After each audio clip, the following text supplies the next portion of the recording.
And I still do not know the answers, but I have an awful lot of clues and a lot of facts, and I've learned an awful lot.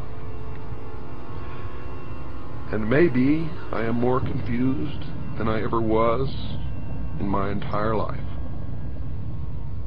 But after you hear the results of what I've learned, and after I am, for the first time since I've learned all of this, communicate it to other human beings, and let you know how really confused I am, maybe all of us being confused together can put the pieces in their places and patch this mystery together and come up with what we need as answers to formulate a future that we can all enjoy. Without fear, without wars, without lies and deception and manipulation, without elitists and terrorists and crooks and liars. For I'm going to impart to you during all of this that the priests of the ancient mystery religion are the ones who have caused most of the misery in the history of man. And if they had not learned this knowledge, the secrets of the ages that they keep from the rest of us and use to manipulate us, maybe we would have reached peace in this world hundreds of years ago. I don't really know the answer to that. But I don't think much of what has happened in the history of the world that was miserable, terrible, would have happened without these people.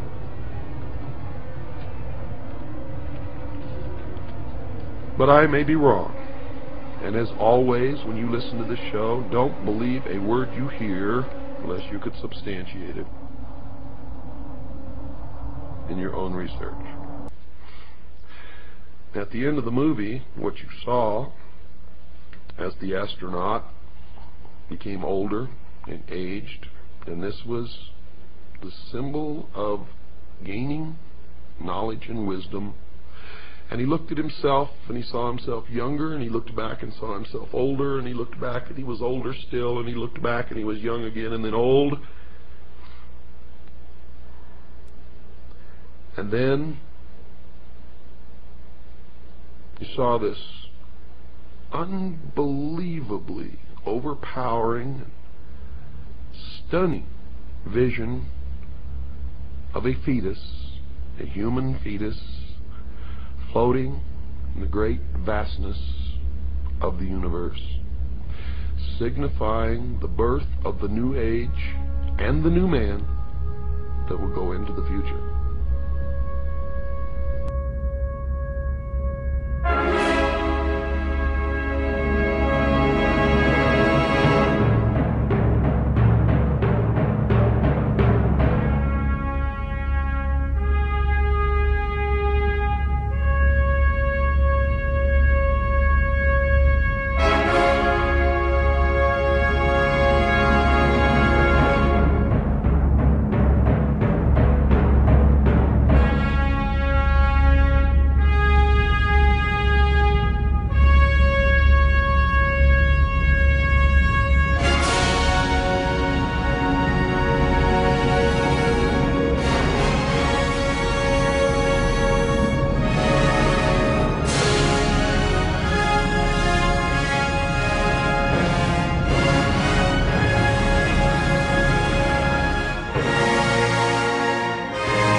In the sequel to 2001, you saw that this astronaut who had made the jump came back and talked to some select few, signifying that he had then become a teacher to the rest of us. And when he was asked what happened to him, he said, and I quote, "Something wonderful," unquote. Now that was supposed to tell the rest of the initiates of the world who really understood the symbology of the movie that if they were able to make this transition, the future would be a utopia.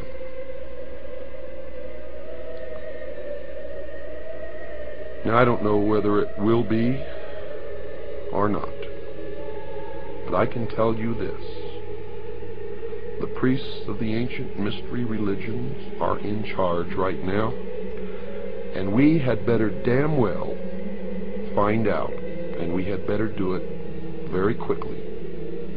For the new age is the age of Aquarius, and the exact date of the dawning of the age of Aquarius can be determined astrologically. And I'm not going to tell you what that date is, although I have it right here on a piece of paper in front of me. I want you all to help in this search. God knows I need help. I can't save us all alone. And there's always the possibility, because I am human, that I could make the wrong decision or make the wrong interpretation. And that's why I formed Kaji, because many of us working together and digging and searching for information are much more likely not to make the mistakes than one man working alone.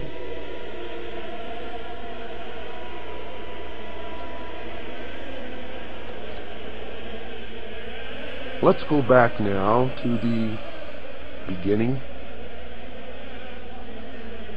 when man was in his infancy on the evolutionary scale of development.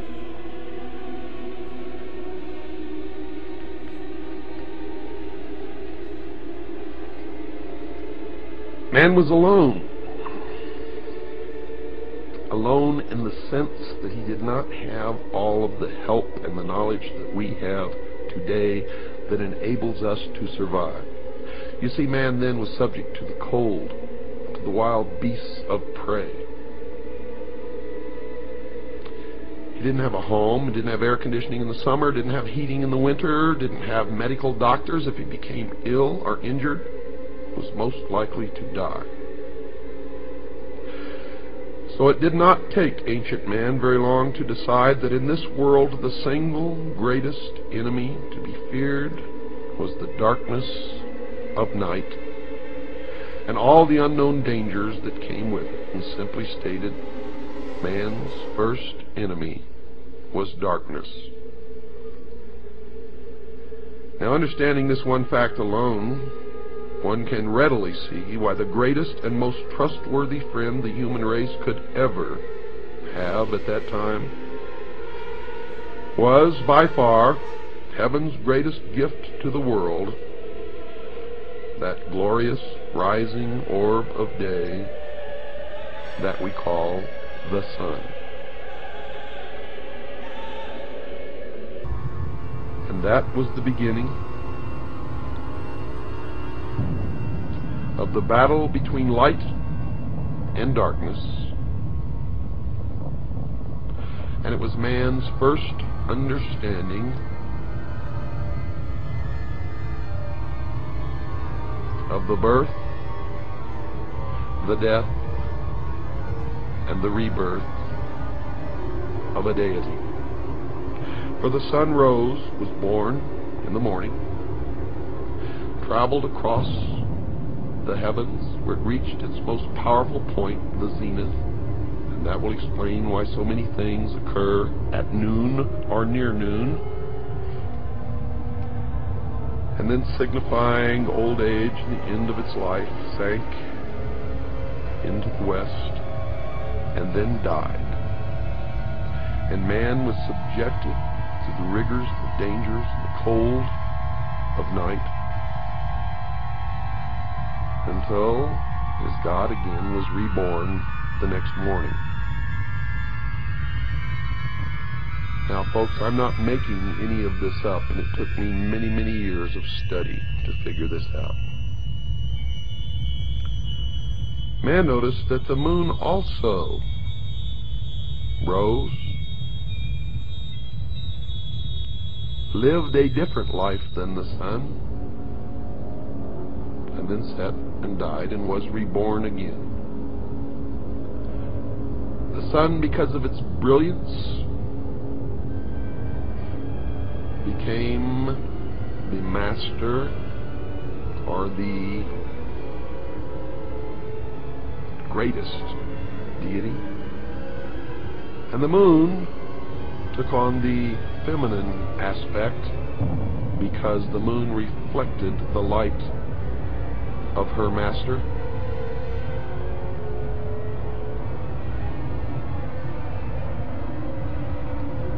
And all of this will begin to make sense to you eventually as we go through this, because from now on, every program that I do is going to be devoted to this, to the explanation of the esoteric religion, the ancient mystery religion.